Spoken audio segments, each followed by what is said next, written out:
Hello friends, this is Prabhjot, your occupational therapist, and today we are going to talk about different tips by which you can help your child in toilet training.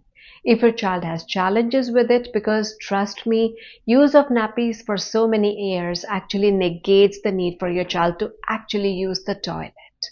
If you need regular videos on child development and if you have any challenges with your child, do subscribe to the channel and don't forget to like and share it so that as many parents as possible can benefit from it.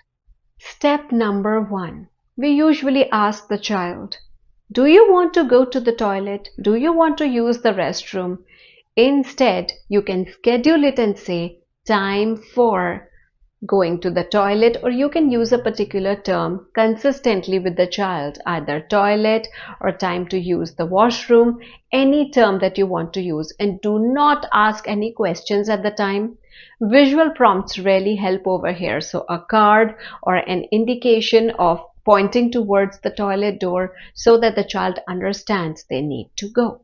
Step number 2, don't delay removing diapers from your child, maybe at 2 years or 3 years of age. So if you think, okay, it's high time, I need to toilet train my child, be ready for it, don't give in. And in case of accidents, try to use restrooms only for changing so that they are more aware. They're aware that they are soiling themselves and they need to clean themselves up. Step number 3, scheduling really helps because the child learns to use the washroom or the restroom at a certain interval. So identify the need. Of course, always monitor the water intake of the child to understand, okay, every 1.5 or 2 hours, my child usually needs to use the restroom. So you schedule it that way that every 2 hours they need to go by saying time for using the restroom. Step number 4, it is important to take care of the sensory needs of your child. Is your child comfortable using the bathroom?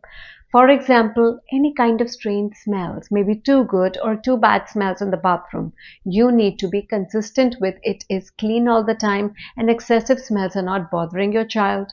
It could be as simple as the sound of the flush.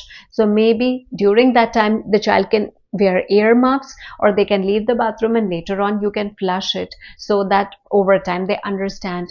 If a family member can actually show them how to use it, it is going to help. Even when your child is still on diapers, you can get them used to sitting on the toilet seat with the diaper so that they get used to the seat. Immediately after your child has cleaned up or they had an accident or they have used the restroom, it is important to give them a nappy-free time so that they understand this is how it feels to be dry and they don't even have the need to use the restroom anymore. It is important to involve your child in the overall cleaning process so they understand, okay, dirty nappies go over here in the trash, or how they need to flush it down the drain so they understand exactly how the process works. Similarly, regularly use terms with them like wet and dry or clean and dirty so that they are aware of these terms and they understand that they need to clean up.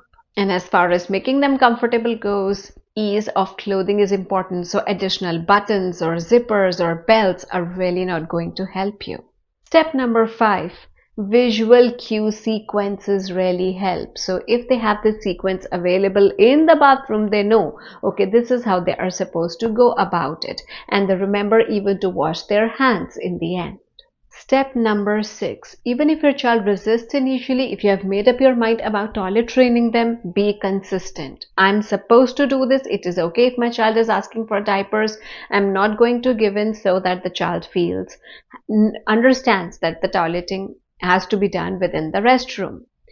The 7th step also adds to it, which is try to give them a few steps to do on their own. So for example, once the toileting process is over, ask them to pull up their pants, or maybe ask them once they wash their hands, they close the tap or they switch off the light so that once they get involved, they are more aware of what are they supposed to do.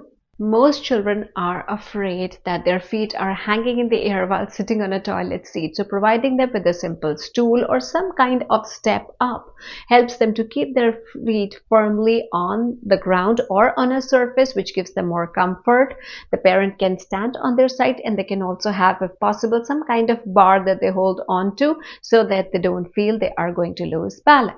And I want to make a special note about potty training, because most of the parents would say our child does not realize that they have soiled, but the weight of the nappy actually gives them a comfortable feeling, a kind of pressure which they tend to enjoy.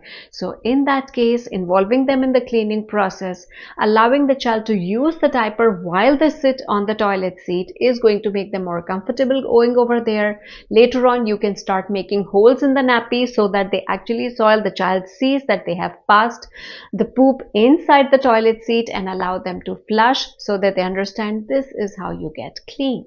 I hope these tips were informative for you. If yes, please like and share the video as much as possible so that maximum number of parents can benefit from these tips. Also, do remember to subscribe to the channel and ring the bell icon for notifications whenever my videos are out, because I post regular videos on child development every week. And we'll meet again soon. Bye.